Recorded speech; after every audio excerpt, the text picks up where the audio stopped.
কুষ্টিয়া ৪ আসনের মনোনয়ন পরিবর্তনের দাবিতে কুমারখালী শিলাইদা ইউনিয়নের মাঝগ্রামে সাবেক বিএনপি ছাত্রদলের নেতা মোহাম্মদ খায়রুল বাশার ইউনিয়ন নেতা বাঁশির সঙ্গে গণসংযোগ করেন।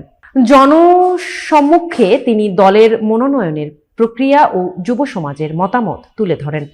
কুষ্টিয়া থেকে আমিরুল ইসলাম জানান, খায়রুল বাশার বলেন, ম্যারাডোনা আগে খেলতেন, এখন নতুন প্লেয়ার খেলছে, তেমনি মেহেদি রুমের আর খেলার বয়স শেষ, তাই যুব সমাজের হাতে সুযোগ দেওয়া উচিত।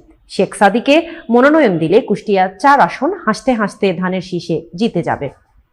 শেখ সাদি একজন ভালো মানুষ, জনপ্রিয়তা আছে এবং যুব সমাজের মধ্যে সর্বাধিক সমর্থন রয়েছে, সকলেই তাকে পছন্দ করেছে। মনোনয়ন দেওয়া হলে আসনটি নিশ্চিত জয়লাভ করবে। তিনি আরো বলেন, শেখ সাদির নাম একটাই, তাই যুব সমাজের পছন্দকে গুরুত্ব দিতে হবে।